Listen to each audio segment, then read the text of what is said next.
माता की, 3 कम 9 करोड़ मुनि भगवंतों की।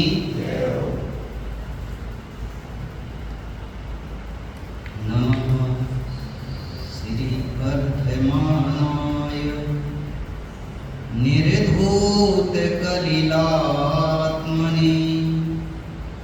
सालोकानां त्रिलोकानां यद् विद्यादर्पणायते।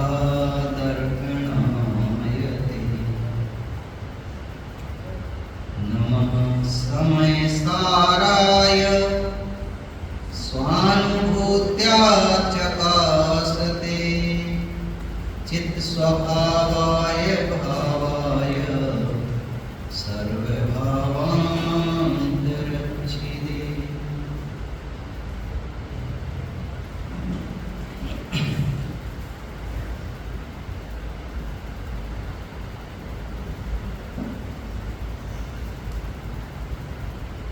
लकड़ी के अंदर एक घुन होता है, कीड़ा, जो केवल छेद देखता है और उसमें घुस जाता है, और छेद के अलावा उसे कुछ दिखाई भी नहीं देता। समझ में आया?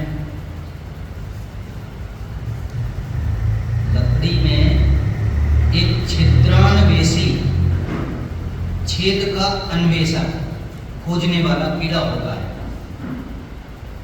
हम आपको अपने जीवन में कभी भी छिद्रान्वेषी नहीं बनना चाहिए। हर इंसान के अंदर बुराई है, हर संस्था के अंदर बुराई है, व्यक्ति मात्र के अंदर बुराई क्या, बुराइयों का पिटारा है। अब उसे देख के करोगे क्या? सिर्फ कसाई होगे। रुद्रमल साहब ने कितनी गजब बात लिखी है।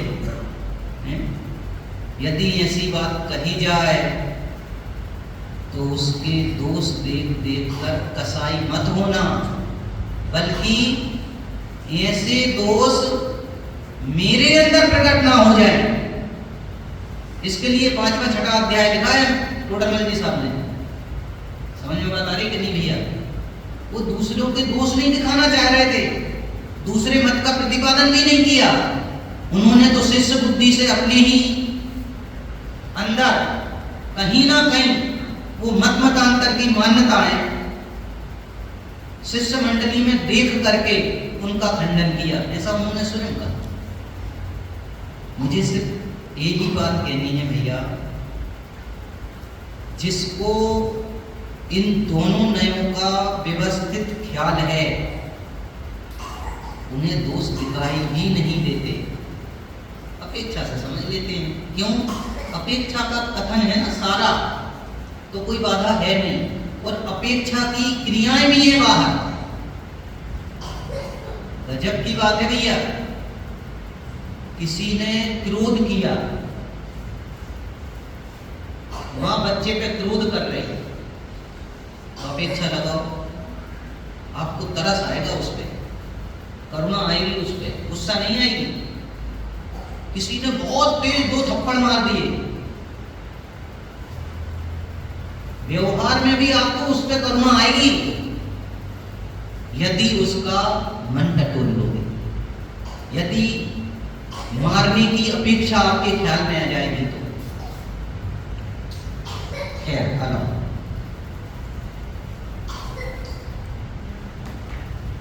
यहाँ सब बहुत अच्छा है, ये कहने की बात नहीं है, ये मानने की बात है। सचमुच सबके परिणाम अत्यंत पवित्र हैं, इसलिए यहाँ सब कुछ बढ़िया है। देखो भाई, बात तो वही है, जब तक हम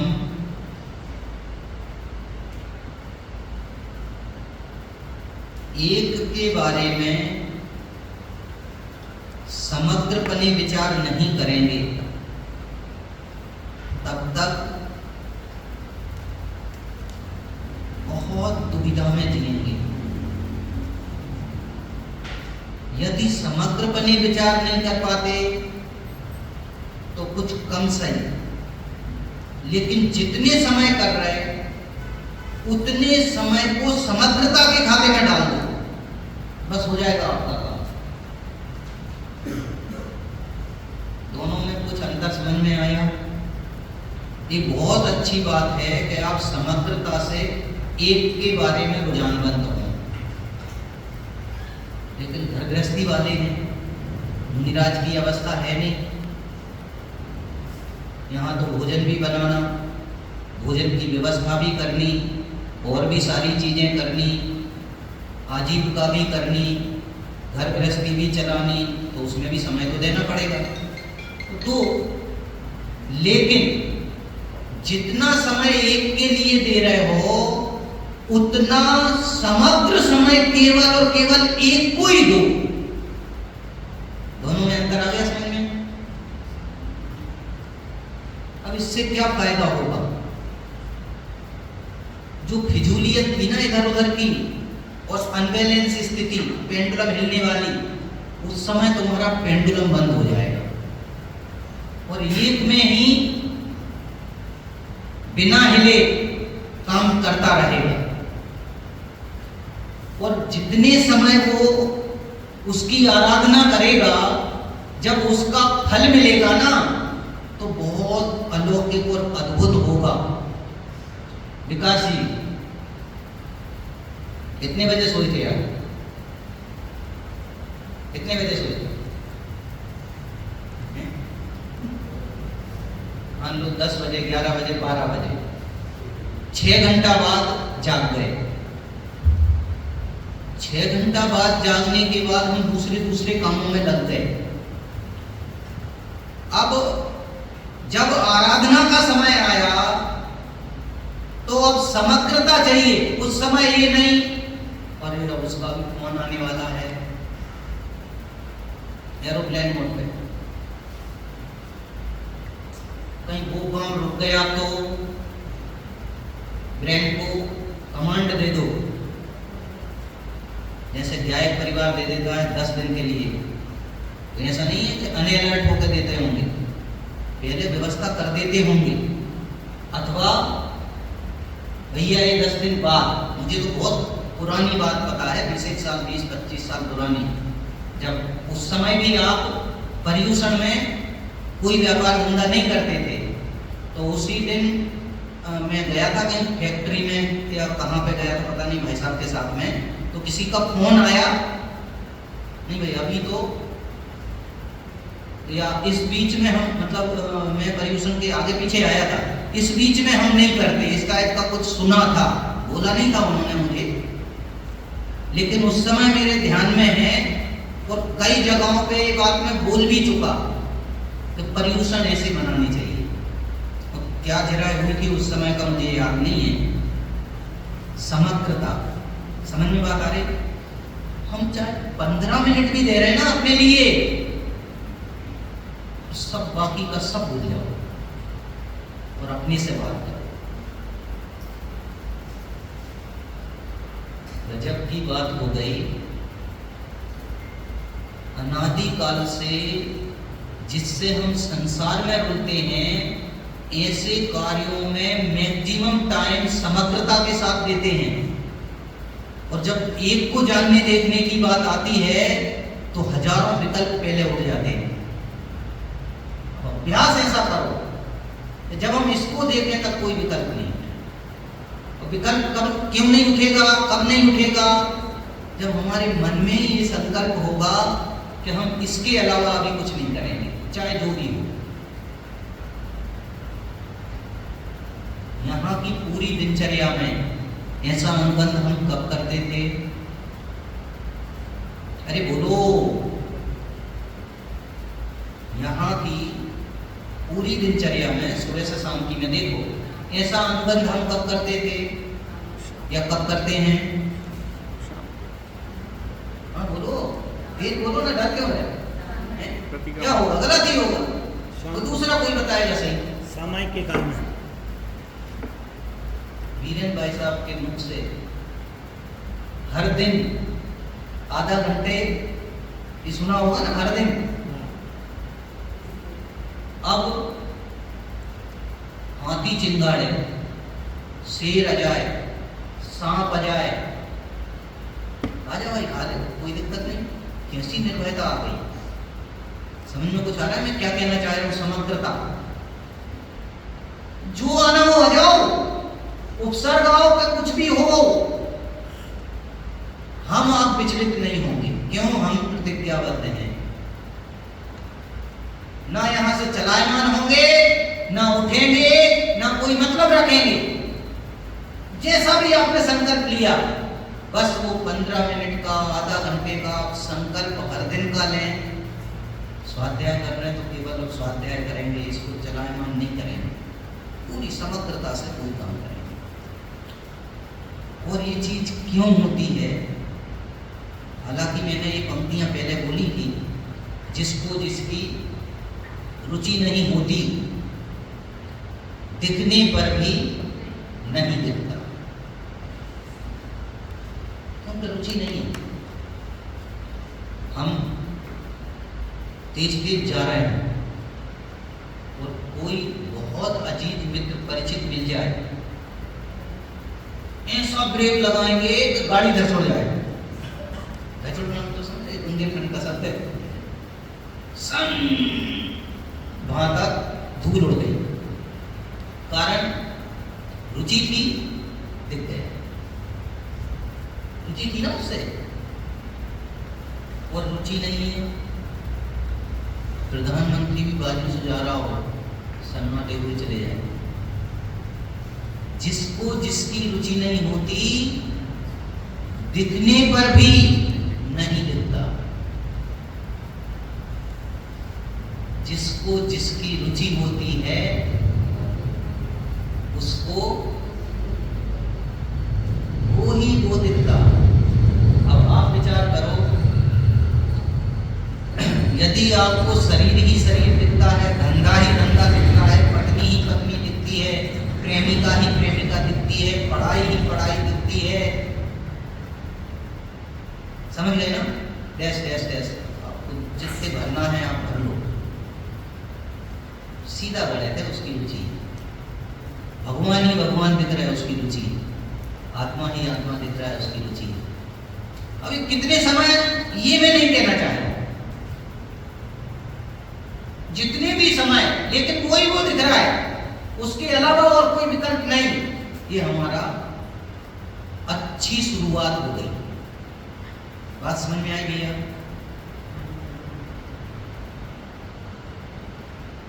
गजब तो ये है कि हमें सचमुच कहने में तो आ गया कि मैं परिपूर्ण हूँ परमात्मा हूँ, लेकिन हम मान नहीं पा रहे। पर एक कहानी में बोलता हूँ, बच्चे भी हैं, अच्छा लगेगा आपको। एक बार विश्व के सारे समझदारों की मीटिंग बुलाई गई। क्या? और मीटिंग का निमंत्रणकर्ता कौन था? भगवान।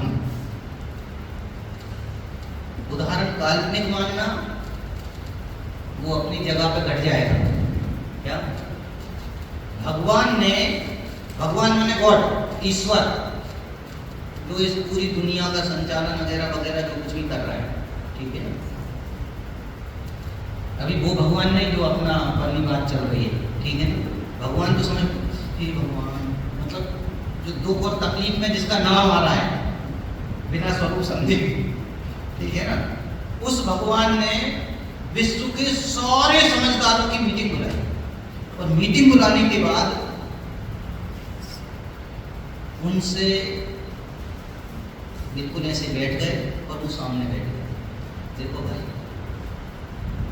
मुझे आज एक निर्णय चाहिए। आप एक बात बताओ, मेरा भी कोई जीवन है कि नहीं है? मुझे भी तो चैन से जीने दो। जो मर्जी आए तब आधी रात में घंटा बजा कर बुला दे, कहीं कुछ करके जगा दे। मैं नौकर हूं क्या? तुम्हारा चपरासी हूं क्या? मुझे कोई ऐसी जगह बताओ जिससे लोग मुझे ढूंढ नहीं पाए। क्या कहा? मुझे ऐसी जगह बताओ जहां पे लोग प्रयत्न कुछ भी करते रहे लेकिन मुझे ढूंढ नहीं पाए, ऐसी जगह बताओ। लोगों ने कहा साहब मंदिरों में, अरे वहां तो घंटा बजा बजा कर परेशान करेंगे। मस्जिदों में चले जाओ, गिरजाघरों में, गुरुद्वारों में। बोले नहीं भैया, यहां से तुम परेशान हो गया क्या? चलो हिमालय की कंदरा पे चले जाओ, वहां तो पहले से ही बहुत सारे बैठे हैं। आकाश में रह जाओ, एक्सीडेंट बहुत होने लगे, एरोप्लेन वगैरह, वो सब मेरी जान खा जाएंगे। सब ने अपने अपने हिसाब से सारी अलग अलग अलग अलग बताया। इस संकेत जैसा शांत बैठा हुआ बच्चा भी था,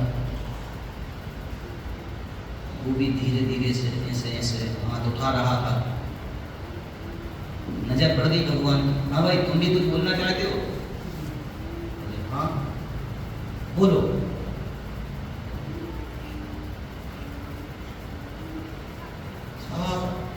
इंसान के अंदर चले जाओ, अर्थात आत्मा के अंदर चले जाओ।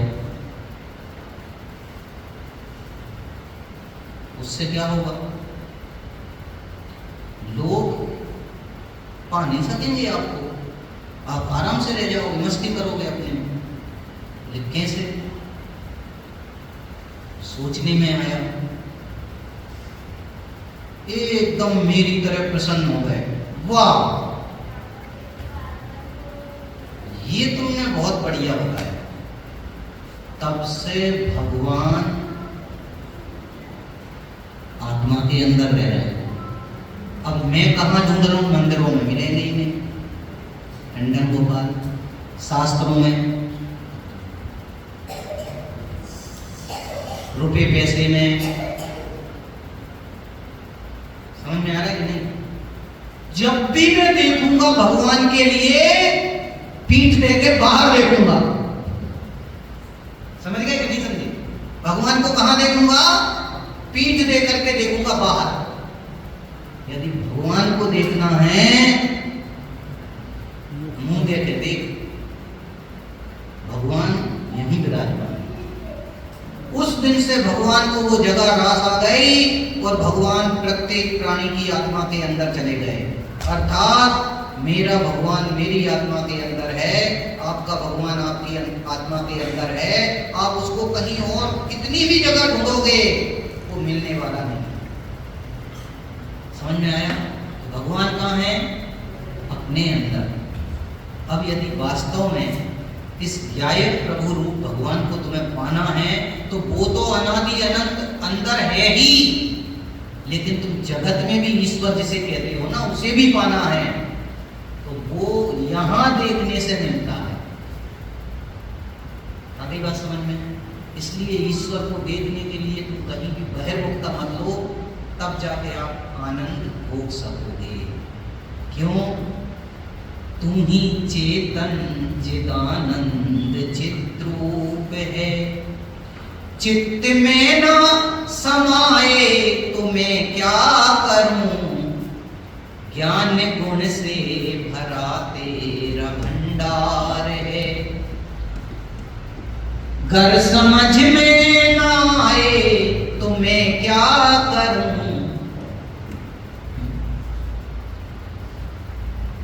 रो क्या करें।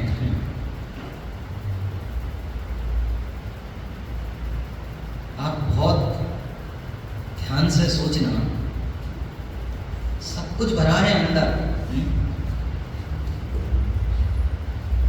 रोज जो हम कहते हैं मैं कहां? इसको आश्रय बनाकर, विकास जी, किसको आश्रय बनाकर? शरीर को आधार बनाकर जो मैं करता हूं ना, मर के मैं करे घर के बकरे कतन। मैं करने वालों को त्रियंच बनना पड़ेगा।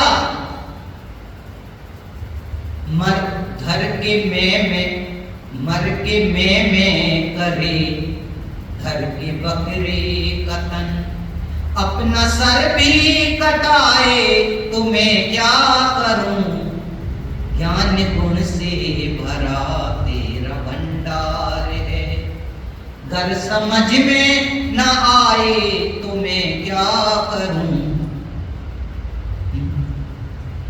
उसी में एक और बहुत जोरदार पंक्ति है, नाव पत्थर की लेकर उतरता है तुम, सिंधु में डूब जाए तो मैं क्या करूं, ज्ञान गुण से भरा तेरा भंडार है। बहुत गंभीरता से सोचना भैया, कल आया था ना उपल नाव, वो स्वयं तो डूबते ही हैं, हमें भी डुबाते हैं। वो कौन है? जिस नाव पे तुम बैठे हो, चाहे वो गुरु हो, चाहे माँ बाप हो, चाहे पैसा हो, चाहे भगवान से कुछ मांगने वाली वृत्ति हो, ये सारी नाव डुबाने वाली हैं, पत्थर की हैं। ये एक भी तारने वाली नाव नहीं है। आई बात समझ में भैया? इसलिए तारने वाली नाव पर आप बैठो। सोचना जरा, आपके पास 2 किलो दूध है। बच्चों से प्रश्न है भैया, ध्यान से सुनना सब। कितने किलो दूध है आपके पास? 2 किलो। उसमें 2 किलो पानी मिला दिया, दूध कितना हो गया? अरे धूमधाम क्यों हो गया? वेरी गुड भाई, इनके लिए तो जोरदार वाली ताली बनती है। सीधा झटका लगाया है। ये यही वेद विज्ञान है। हमें ये लगता है कि 2 और 2 मिलकर 4 हो गए, लेकिन दूध 2 किलो है, पानी 2 किलो है। ठीक जैसा यहां छक्का लगाया था, यहां भी एक बार छक्का लगा दो। समझ नहीं पाए? समझ गए? समझ के लगाया हो तो बहुत बढ़िया बात है। यहां भी ये पानी है और एक 2 किलो दूध अनादि अनंत है, और एक पानी भी अनादि अनंत है। ये मिलकर के प्लस नहीं हुए, यथावत रहे, बस। माइनस भी नहीं हुए। वेद विज्ञान, माइनस भी नहीं हुए ना प्लस। अनादि अनंत एक रूप रहने वाला क्या है? परमात्मा सदा काल एक जैसा है, था और रहेगा। और ये पर्याय अथवा और सारी जो चीजें हैं, ये भी यथावत जैसी थी हैं, रहेंगी। ना हम उनमें कुछ कर सकते हैं, ना वो हमें कुछ कर सकते हैं। इतना सा भेद विज्ञान हमारे अनंत संसार का खात्मा करने के लिए सफिशिएंट औषधि है। बस हर दिन एक गोली चाहिए। आपको जब मर्जी आए तब ले लेना। एक ही खुराक है इस भेद विज्ञान की कि मैं परिपूर्ण और आप प्रभावी हूं। ये गोली खाई एक बार जाती है, दिन भर मुंह में घुलती है। समझ में आया? इस टाइप से कौन कौन सी उद्योगी हों वो समझ में आया? सोयाबीन और भी मुंह में घुलने वाली, घुलती रहती है और स्वाद देती रहती है, स्वाद देती रहती है, स्वाद देती रहती है। इसको चबाया नहीं जाता। ये ऐसी गोली है भैया, ये सुबह ही सुबह खा लो, दिन भर मुंह फ्रेश। जैसे मुखवास खाते हैं ना, और एकदम फ्रेश हो जाता है मुंह। कॉलगेट अर्थात मंजन करते हैं और मुंह फ्रेश हो जाता है।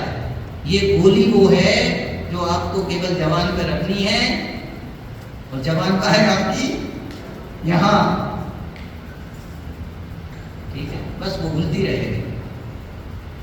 गजब है भाई, गजब है। देखो भैया, हमें क्या हुआ, एक राजा था, वो बिल्कुल बिल्कुल बिल्कुल सुकड़िया टाटड़िया हो गया 6 महीने के अंदर। एक से एक बढ़कर के डॉक्टर, क्या भैया ध्यान से सुनना, मैं कहा थोड़ा ऐसा कर लेंगे कि कोई आलस आ रहा है 5 मिनट है मेरे पास, आपके पास ज्यादा भले समय, मेरे पास 5 ही है। क्या बोल रहा था, 6 महीने से बिल्कुल सूखता जा रहा है, बहुत भयंकर तरीके से उसको क्या रोग हो गया किसी को पता नहीं चला। सब बस मृत्युंजय का जाप करने लगे, कैसे भी करके राजा को बचाना है, राजा बहुत बढ़िया है। मनोवैज्ञानिकों को भी दिखाया, पूछा प्रॉब्लम कब से है, 6 महीने से। मनोवैज्ञानिकों ने उसको रिवर्स में लेके गए, 6 महीने तक क्या क्या हुआ था, क्या कुछ तो बोले कि बीमारी क्या है, बीमारी कुछ होती है ही नहीं, सब परीक्षण कर लिए। बोलते बोलते बोलते बोलते बोलते बोलते 6 महीना पहले एक घटना याद आ गई, मतलब वो बोल ही रहा था, मनोवैज्ञानिक ने उसको ऑब्जर्व कर लिया। अच्छा फिर क्या हुआ, सब लोग मैं बस पानी पी रहा था ऐसे, मतलब एक हाथ से पानी डालते जाते हैं, ऐसे पीते जाते हैं, और मुझे उसमें छिपकली दिखी थी। क्या पानी में छिपकली दिखी, या ऐसे पी रहे पानी में छिपकली दिखी, मान लो भरा ऐसे पिया, पानी इधर देखने में तो आता ही इतना, उधर छिपकली दिखी। पता नहीं उसके बाद से मुझे कुछ कमजोरी सी महसूस हुई, अब क्या हुआ मुझे नहीं पता। वाकया क्या घटा था, छिपकली थी छत पर, पानी में दिखी, उसने ये माना पानी के माध्यम से मैंने छिपकली पी ली, वो बोले तो कुछ नहीं। मनोवैज्ञानिक ने पकड़ ली कि इसके दिमाग में ये बैठा है कि छिपकली अंदर चली गई और अब वो बड़ी होती जा रही होगी, मेरा क्या होगा, भूल किसी को नहीं रहा। उसे समझ में आ गई, उसने कहा साहब एक औषधि है, उससे आपको थोड़ी उल्टी होगी, लेकिन उल्टी होने के बाद आप निरोग हो जाओगे। बोले कोई बात नहीं साहब, बहुत सी औषधियां ली हैं, आपकी औषधि भी ले लेंगे। प्लांट, मनोवैज्ञानिक के प्लांट प्रोसेस चालू हुआ, 2 जनों के साथ उसको गोली दी गई, गोली से बोले आपको उल्टी लेकिन कैसे करनी है, ऐसे खड़े रह के उधर सामने की ओर करनी है, और बमन की दवाई भी थी, बमन होने की, उससे उसको उल्टियां चालू हुई। नीचे से जल्दी से एक मोटी सी छिपकली, बहुत मोटी छिपकली, सबसे मोटी पकड़ के लाए कहीं से, छोड़ दी चुपचाप, और वो दिख गई वहां से, हाँ निकल गई निकल गई निकल गई, निरोग हो गया। इसकी बात चल रही भैया, स्त्री पुत्र आदि मुझे सुख देते हैं, बाहर से सुख आता है, ये छिपकली अंदर चली गई। अब अनंत ज्ञानी धर्मात्मा रूपी वेद, सर्वज्ञ परमात्मा रूपी महावेद इलाज कर रहे हैं, मैं काकरिया कुसरिया होता जा रहा हूं, मुझे कुछ समझ में नहीं आ रहा है क्या आवासन हुआ है? अब मनोवैज्ञानिक की जरूरत है भैया। अब आप देख लो सुख नाम का गुण कहाँ है और मानता कहाँ है। अरे इनसे सुख नहीं आएगा, ये छिपकली को जल्दी से बमन करा दे, जो बैठी है,